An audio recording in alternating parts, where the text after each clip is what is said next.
Hello everyone, তনয়ার পাকশালাতে সবাইকে স্বাগত জানাই।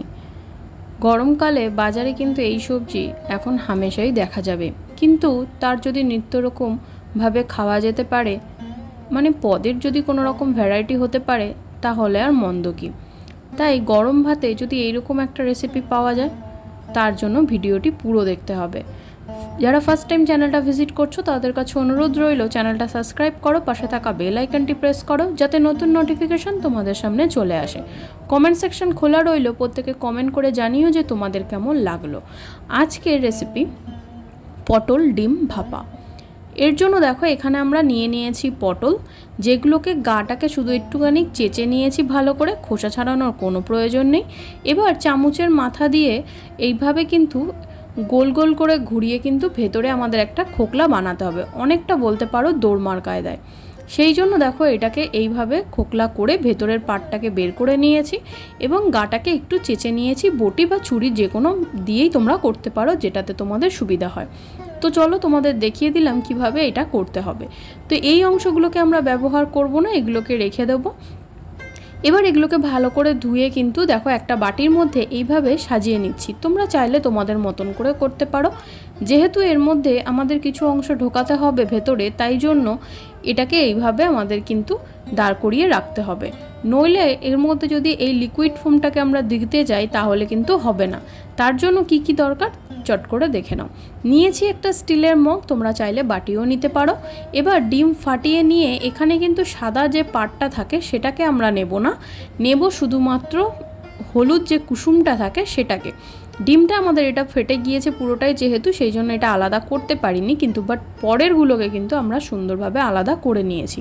দেখো সাদা হোয়াইট পার্টটাকে আমরা আলাদা করে নিলাম, আর কুসুমটাকে কিন্তু আমরা ইউজ করব এই পটলের মধ্যে। যার জন্য পটলগুলোকে আমরা এইভাবে দাঁড় করিয়ে রেখেছিলাম, নইলে কিন্তু লিকুইড যেহেতু সেহেতু এটা পড়ে যাবে। সেহেতু দেখো এবার এখানে আমরা টোটাল 5টা ডিম নিয়েছি, দিলাম বেশ খানিকটা পরিমাণে লঙ্কা এবং পেঁয়াজ কুচি। ঝালটা তোমরা তোমাদের মতন অ্যাডজাস্ট করে নিও, যে যেরকমটা পছন্দ করো। দিলাম সামান্য একদম হলুদের গুঁড়ো, দেবো পরিমাণ মতো নুন, এটাও তোমরা তোমাদের মতন অ্যাডজাস্ট করে নিও। এবার খুব ভালো করে ফেটিয়ে নিতে হবে। ফেটিয়ে নেওয়ার পর দেখো এখানে যে আমরা পটলগুলোকে রেখে দিয়েছিলাম সেই মধ্যে কিন্তু চামচের সাহায্যে খুব আস্তে আস্তে ভেতরে এইভাবে দিতে হবে। এটাকেই কিন্তু আমরা ভাপে তৈরি করব। পটলের দোরমাতেও কিন্তু আমরা এইভাবে স্টাফিং ভরি, কিন্তু সেটা অনেক রকমের হতে পারে, নিরামিষ হতে পারে, আমিষ হতে পারে, কিন্তু একবার ডিম দিয়ে ট্রাই করেছো? চলো ডিম দিয়ে ট্রাই করেই দেখো। মিক্সার জারে দিয়ে দিলাম একটা বড় সাইজের পেঁয়াজ, একটা টমেটো, আদা আর রসুন। এবার এটাকে একটা স্মুথ পেস্ট কিন্তু আমাদের বানিয়ে নিতে হবে। দেখো আর দিলাম কাঁচা লঙ্কা। এবার একটা কড়ার মধ্যে জল দিয়ে বেশ খানিকটা ফুটো যে জালি থালাগুলো থাকে তার মধ্যে দেখো আটাটাকে এইভাবে রেখে এইভাবে দাঁড় করিয়ে কিন্তু আমাদের পটলগুলোকে রাখতে হবে। ঢাকা চাপা দিয়ে 10 থেকে 15 মিনিট পর তোমাদের চেক করে দেখাচ্ছি। এখানে কিন্তু পটল 50% কুক হয়েই গিয়েছে, আর ডিমটা কিন্তু বেশ সুন্দর করে ভাপে একদম জমাট বেঁধে গিয়েছে। দেখো তোমাদের চলো একবার চেক করে দেখাই। এবার দেখো এইভাবে লাইন করে দিয়েছি, নইলে কিন্তু পটলগুলো পড়ে যাবে, যার ফলে কিন্তু ভেতর থেকে ডিম সম্পূর্ণ বেরিয়ে যাবে। এবার এগুলো আমাদের খুব সুন্দর সিদ্ধ হয়ে গিয়েছে, ভেতরে যে আমাদের স্টাফটা দিয়েছিলাম সেই স্টাফিংটা। এবার দেখো তোমাদের দেখাই কীরকমভাবে রেখেছিলাম। এবার একটা কড়াই বসিয়ে নিলাম, যার মধ্যে দিলাম পরিমাণ মতন সাদা তেল। এই রান্নাটা তোমরা চাইলে সর্ষের তেলেও করতে পারো, একটু সাবধানতা অবলম্বন করো, ভেতরে কিন্তু অনেক সময় জল থাকে, সেহেতু কিন্তু ছিটে তেল গায়ে আসার একটা প্রবণতা থাকতে পারে। দেখো ঠিক এই রকম। এবার পটলগুলোকে খুব ভালো করে কিন্তু লাল লাল করে ভেজে নিতে হবে। এখানে হলুদ দেওয়ার এই মুহূর্তে কোনো প্রয়োজন নেই। দেখো পটলগুলো খুব সুন্দর গোল্ডেন ব্রাউন করে ভেজে নিচ্ছি, নিয়ে এগুলোকে কিন্তু মা কিন্তু একটা প্লেটের মধ্যে সম্পূর্ণটা তুলে নেবে। পুরোটা তোলা হয়ে গেল। এবার ওই তেলের মধ্যেই মা দিয়েছিল তেজপাতা, গোটা জিরে, আর দিল বেশ খানিকটা পরিমাণে পেঁয়াজ কুচি। এখানে পেঁয়াজটাকে আমরা দুটো ভাগে ভাগ করেছি, টোটাল লেগেছিল 1.5খানা পেঁয়াজ। তোমরা তোমাদের আন্দাজ অনুযায়ী দিও, বেশিরভাগটাই পেস্ট আর সামান্য একটুখানি দিয়েছিলাম পেঁয়াজ, যেটাকে কুচি করে এইভাবে তেলে ভাজা হয়ে গেলে যে পেস্ট করে রেখেছিলাম পেঁয়াজ, রসুন, আদা, টমেটো, কাঁচা লঙ্কা, সেটাকেও দিয়ে দিলাম। দিয়ে কিন্তু মশলাটাকে আমাদের খুব ভালো করে কষিয়ে নিতে হবে। দিলাম 1/2 চামচ মতন জিরের গুঁড়ো, 1/2 চামচ মতন ধনের গুঁড়ো, দিলাম কাশ্মীরি লঙ্কার গুঁড়ো খুব সুন্দর একটা রঙের জন্য, আর দিলাম এখানে বেশ খানিকটা লঙ্কার গুঁড়ো, একটু ঝাল ঝাল হলে বেশ ভালো লাগে। দিলাম সামান্য চিনি আর হলুদ দিয়ে দেখো মা এটাকে খুব ভালো করে কিন্তু কষিয়ে নেবে। এবার দিল পরিমাণ মতো নুন, দিয়ে সামান্য মিক্সার জারটা ধুয়ে জলটা দিয়ে দিল। মশলাটা তো ফেলার কোনো প্রয়োজনই পড়ে না। দেখো কষিয়ে নিল, ততক্ষণে আমরা একজনকে দেখিয়ে নিই। এবার চলো, মশলা খুব ভালো করে কষে উঠেছে, এবার এখানে দিয়ে দিলাম ফাটিয়ে নেওয়া টক দই।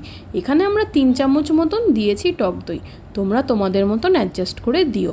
যেহেতু টমেটো ইউজ করছো সেহেতু টক দইটা একটু বুঝেই দিও। মশলা খুব সুন্দর কষে উঠেছে, এবার সেই ভেজে রাখা পটলটাকে দিয়ে দিলাম। এখানে কিন্তু আলুর কিন্তু কোনো প্রয়োজন নেই। দেখো এইভাবে নাড়িয়ে কিন্তু পটল দিয়েও মশলাটাকে আমাদের খুব ভালো করে কষিয়ে নিতে হবে। ঢাকা চাপা দিয়ে রেখেছিল 5 থেকে 7 মিনিট মতন। দেখো ওপর থেকে খুব সুন্দর একটা তেল ছেড়ে দিয়েছে। এবার এটাকে কিন্তু মিডিয়াম আঁচে করো, খুব বাড়িয়ে দিও না, তাহলে মশলা জ্বলে যাবে আর সেটা খেতে ভালো লাগবে না। এবার দেখো ভালো করে এইভাবে কাচিয়ে নিয়ে এর মধ্যে কিছু দিতে হবে। সেটা কি বলো তো? এর স্বাদ বাড়ানোর জন্য দিলাম সামান্য একটু কাসৌরি মেথি, যেটাকে আমরা হাতে একটু ভালো করে ক্রাশ করে নিয়েছি, নিয়ে ওপর থেকে এইভাবে ছড়িয়ে দিলাম।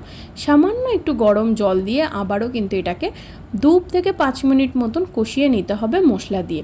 ব্যাস, কষানো হয়ে গিয়েছে। দিলাম 1 বাটি মতন জল, ছোট বাটির 1 বাটি। খুব বেশি ঝোল হলে এটা ভালো লাগবে না, একটু গামাখা হলে বেশ ভালো লাগবে। ওপর থেকে দিয়ে দিলাম কিছু চিড়ে নেওয়া কাঁচা লঙ্কা। এবার ঢাকা চাপা দিয়ে মা রেখে দিল অন্তত 10 মিনিট মতন। ব্যাস, আমাদের এই পটল কিন্তু একদম রেডি। ডিম তো ভেতরেই খুব সুন্দর করে শক্ত হয়ে গিয়েছে।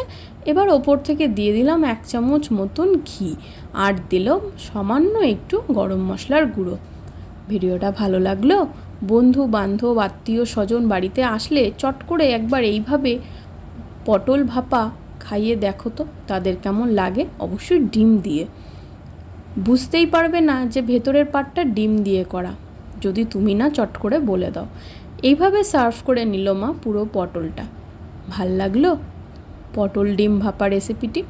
ভালো লাগলে অবশ্যই কিন্তু চ্যানেলটা সাবস্ক্রাইব করো, লাইক করো, কমেন্ট সেকশানে জানাও তোমাদের কেমন লাগলো। চলো, মা একটা দেখো কেটে রেখে দিল, ভেতর থেকে কত সুন্দর এটা কুকড হয়ে গিয়েছে। দেখে বোঝাই যাচ্ছে না যে এটা ডিম, মনে হচ্ছে অনেকটা ছানা, তাই নয় কি? ধন্যবাদ, দেখা হচ্ছে আরও একটা রেসিপির সাথে। আমি আমার মা ফিরে আসছি।